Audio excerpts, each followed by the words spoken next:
샬롬, 메리 크리스마스입니다. 예수님의 탄생을 기념하는 12월 25일이 얼마 남지 않았습니다. 오늘 수요일 아침인데요. 오늘도 하나님의 말씀을 통하여 여러분들이 새 힘을 얻고 기쁨 가운데에 그리고 평안 가운데에 특별히 하루를 보낼 수 있기를 바랍니다. 오늘 함께 묵상할 말씀은 디모데후서 2장 8절에서 17절에 있는 말씀입니다. 내가 전한 복음대로 다윗의 씨로 죽은 자 가운데서 다시 살아나신 예수 그리스도를 기억하라. 복음으로 말미암아 내가 죄인과 같이 매이는 데까지 고난을 받았으나 하나님의 말씀은 매이지 아니하니라. 그러므로 내가 택함 받은 자들을 위하여 모든 것을 참으면 그들도 그리스도 예수 안에 있는 구원을 영원한 영광과 함께 받게 하려 함이라. 밑보다 이 말이여, 우리가 주와 함께 죽었으면 또한 함께 살 것이요, 참으면 또한 함께 왕 노릇할 것이요, 우리가 주를 부인하면 주도 우리를 부인하실 것이라. 우리는 밑범이 없을지라도 주는 항상 밑보시니 자기를 부인하실 수 없으시리라. 너는 그들로 이 일을 기억하게 하여 말다툼을 하지 말라고 하나님 앞에서 엄히 명하라. 이런 유익이 하나도 없고 도리어 듣는 자들을 망하게 함이라. 너는 진리의 말씀을 옳게 분별하며 부끄러울 것이 없는 일꾼으로 인정된 자로 자신을 하나님 앞에 드리기를 힘쓰라. 망령되고 헛된 말을 버리라. 그들은 경건하지 아니하며 점점 나아가라니 그들의 말은 악성 종량이 퍼져나간 것 같은데 그 중에 후메네오와 빌레도가 있느니라. 아멘. 바울은 디모데에게 계속해서 몇 가지를 권면하고 있는데요. 특별히 오늘은 그 십자가의 복음에 관해서 나누는 것을 볼 수가 있습니다. 바울은 그 8절 말씀에서 내가 전한 복음대로 다윗의 씨로 죽은 자 가운데서 다시 살아나신 예수 그리스도를 기억하라 라고 이야기합니다. 이 복음이 뭐냐라고 했을 때에 다윗의 씨로 죽은 자 가운데서 다시 살아나신 예수 그리스도를 기억하는 것을 이야기합니다. 우리가 하루하루 살아가면서 많은 생각을 합니다. 때로는 즐거운 생각이 있고 또 때로는 고뇌와 번뇌와 고통을 생각하는 그런 경우도 많이 있습니다. 이제 지금 연말이다 보니까 여러분들이 한 해에 돌아온 길을 생각을 많이 할 것입니다. 어떤 점에 있어서는 참 아쉬운 게 많이 있고 또 어떤 점에서는 뿌듯한 것도 있어서일 것입니다. 그리고 또 이제 내년도를 아마 많은 생각을 할 겁니다. 내년에는 이런 계획을 가지고 또 이런 목표를 위해서 살아가야지 그렇게 많은 생각을 할 것인데요. 그러나 우리 예수 믿는 사람들은 꼭 생각해야 될 것이 뭐냐면 올 한 해 동안 내가 얼마나 예수님을 많이 생각했을까, 예수님과의 관계가 얼마나 많이 깊어졌는지, 친밀해졌는지, 여러분 그걸 많이 생각을 하셔야 됩니다. 그리고 새해에도 마찬가지입니다.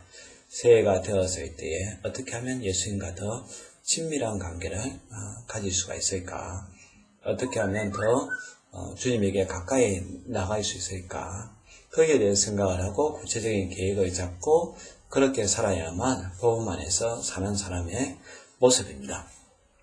그래서 구절에 보니까 이 복음으로 말미암아 때로는 내가 죄인과 같이 매이는 데까지 고난을 받았다라고 이야기합니다. 지금 이 바울은 감옥에 갇혀있는 그런 생활을 많이 하고 있는데 육체는 그렇게 이제 갇혀 있습니다. 그런데 중요한 말씀을 하고 있는데요. 하나님의 말씀은 매이지 아니하였다. 어디에 있든지 간에 바로 하나님의 말씀은 계속 살아 움직이던 좌우에 나서 어떤 금과 같이 아주 예리하여 사람의 혼과 영과 관절과 골수를 찔러 쪼기까지 하고 또 우리의 그 사람의 생각과 그 마음까지 감찰하시는 바로 하나님의 그 말씀이라는 것입니다. 그래서 바울은 감옥에 갇혀 있다 할지라도 그곳에서 복음을 전했고 그 복음을 받아들인 사람들이 예수님을 믿고 영접하고 또 다른 곳에 나가서 복음을 전하는 그런 역사가 나타나는 것을 볼 수가 있습니다. 저도 지금 이제 힐링북 카페 또 이제 느낌 있는 교회 이 공간에서 지금 이 방송을 합니다. 여러분들과 함께 하나님의 말씀 묵상을 하는데, 근데 이 말씀은 우리 느낌 있는 교회 성도들뿐만 아니라 우리 한국, 그리고 또 심지어 전 세계에 있는 그러한 사람들이 이 방송을 봅니다. 저는 연약하지만 제가 함께 나누는 이 말씀이 어떤 이들에게는 생명으로, 또 어떤 이들에게는 깨달음으로, 어떤 이들에게는 위로가 될 것이고 그렇게 될 거라고 믿습니다. 제가 능력이 있어서가 아니라 바로 이 하나님의 말씀이 매이지 아니하기 때문에 그렇다라는 사실입니다. 그래서 10절에 그렇기 때문에 내가 택함 받은 자들을 위하여 모든 것을 참는다는 겁니다. 왜냐하면 그들이 예수님을 만나야 하기 때문에, 또 그들이 예수님 안에 있는 구원을 영원한 영광과 함께 받게 하기 위해서 그렇게 한다는 것이죠. 바울도 때로는 이 감정적으로 어떤 경우에 아주 격하게 반응할 때도 있고, 또 때로는 눈물에 많이 흘리는 그런 또 여린 그런 또 감정이 있기도 합니다. 그럼에도 불구하고 바울은 늘 어떻게 하든지 간에 한 영혼을 주님에게로 인도하고자 하는 그 중매쟁이와 같은 그러한 태도로 산다라고 이야기하고 있고, 때로는 이방인을 만났을 때는 이방인들처럼, 자유자를 만났을 때는 자유자처럼, 유대인을 만났을 때는 유대인처럼, 헬라인을 만났을 때는 헬라인처럼, 종을 만났을 때는 종처럼 그렇게 행동하면서 어떻게 하든지 간에 복음을 전하는 그런 모습을 볼 수가 있습니다. 저와 여러분들도 나 중심이 아니라 주님 중심, 복음 중심의 그러한 태도와 그러한 감정과 그러한 말을 할 수 있었으면 좋겠습니다. 특별히 그 11절에 13절에는 함께 죽어야 함께 산다라는 역설적인 진리를 이야기하고 있는데요. 11절에 보니까 밑보다 이 말이요, 우리가 주와 함께 죽었으면 또한 함께 살 것이다. 여러분들이 진짜 살려고 한다면 주님과 함께 죽어야 된다는 것입니다. 주님 안에서 자기 자신을 갖다가 부인해야 됩니다. 자기의 욕망을 십자가에 쳐서 못 박아야 한다는 것이죠. 이렇게 될 때에 우리가 다시 살아나는 것이고, 12절에 있는 말씀처럼 왕노릇하게 된다는 사실입니다. 그러나 반대로 우리가 주님을 부인하면 주님도 우리를 부인하게 될 것입니다. 나는 너를 모른다라고 그렇게 이야기할 것이고, 우리는 영생이 아니라 영벌의 그러한 삶을 살아갈 수밖에 없다는 것을 기억할 수 있기를 바랍니다. 13절에는 우리는 밑범이 없을지라 주는 항상 밑벗이니 자기를 부인할 수 없다라고 이야기합니다. 밑보다란 말은 신실하다, 진실하다라는 그러한 말입니다. 우리 사람은 진실하지 않을 때도 있습니다. 신실하지 않을 때도 있습니다. 그래서 했던 말을 번복할 때도 있고 약속을 어길 때도 있지만, 그러나 우리 주님은 절대로 그렇지 않다는 것입니다.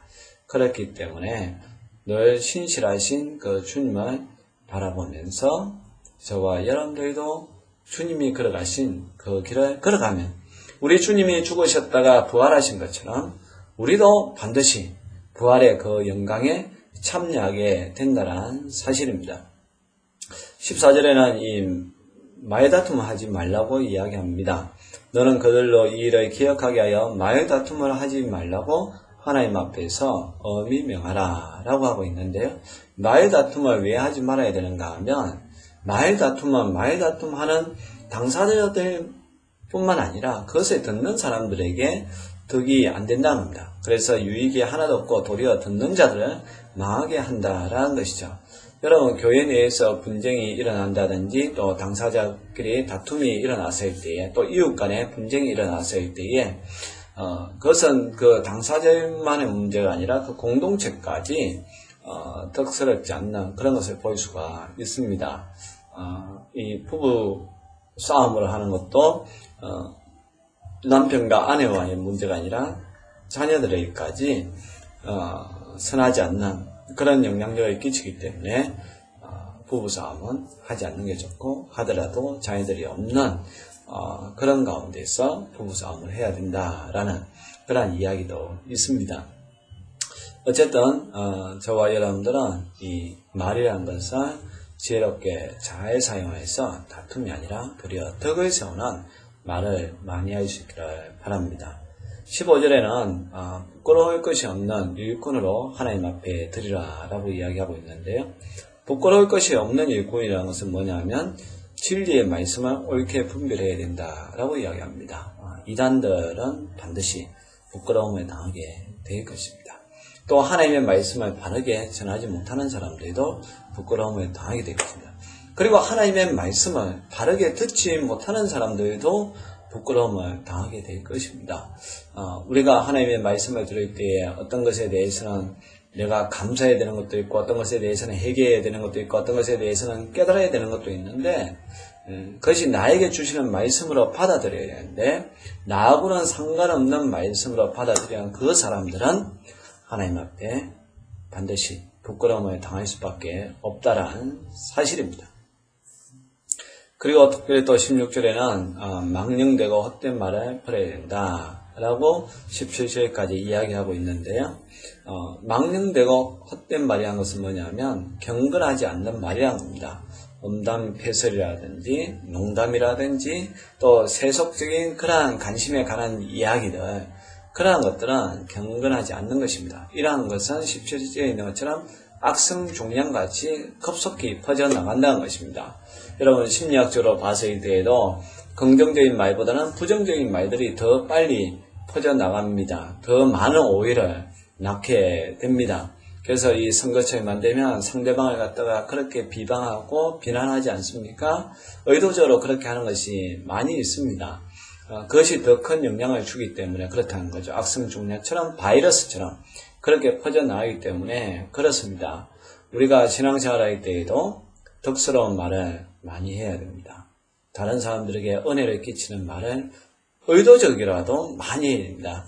여러분 어떤 사람들은 목회에 대해서 흉을 본다든지 교인들에 대해서 흉을 보고 그렇게 하는데요. 여러분 그것은 그 사람의 영혼도 악성종양과 같이 망하게 할 뿐만 아니라 다른 사람의 영혼까지도 망하게 하는 것입니다. 정말 여러분들이 교회를 사랑하는 사람이라면, 또 여러분들의 공동체를 사랑하는 사람이라면, 또 상대방을 사랑하는 사람이라면, 그럼 악성종양과 같은 망령되고 헛된 말이 아니라 덕이 되는 말, 은혜가 되는 말이 해야 한다는 것이죠.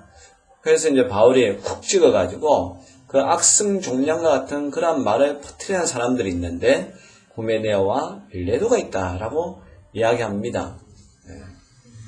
이 바울이 알고 있던 사람들 중에서 아마 바울에 관해서 또는 디모데에 관해서 거짓된 그러한 것들을 뿌리는 사람들, 유포하는 아마 그런 사람들이 있었던 것 같습니다. 그 사람들을 향하여서 망령되고 헛된 말이 하는 것이죠. 악성종양과 같은 공동체를 무너뜨리는 말이 하는 겁니다. 간혹 공동체를 사랑하기 때문에 선한 말을 한다, 뭐 이런 진실을 가지고 이야기한다라고 하지만 여러분 그것은 공동체를 사랑하는 것이 아닙니다. 정말로 여러분들이 공동체를 사랑한다면 여러분 그러한 것을 조용하게 목회자에게, 장로님에게 또는 교회에 근위 있는 사람들에게 나아가서 이야기하고 또 사실을 정확하게 확인을 하고 그리고 나서 하나님 앞에 잠잠히 기도하는 그러한 사람이 되어야 한다는 것입니다. 교회는 하나님의 그리스도의 몸입니다. 우리 주님이 교회의 머리가 되십니다. 우리 주님이 교회를 지켜주실 것입니다.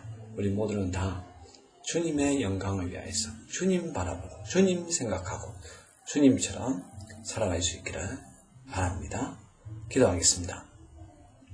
하나님 아버지, 십자가의 복음을 늘 마음에 새기고 세상에 많은 생각을 하며 살지만 그러나 우리가 주님 생각을 늘 중심에 두고 하루하루 살아갈 때마다 오늘 어떻게 하면 우리 하나님 앞에 영광을 돌릴까? 우리 주님처럼 그렇게 살아갈 수 있을까? 그렇게 묵상하고 기도하고 그렇게 믿음으로 행동하는 사람들 되게 하여 주옵소서. 예수님의 이름으로 기도합니다. 아멘.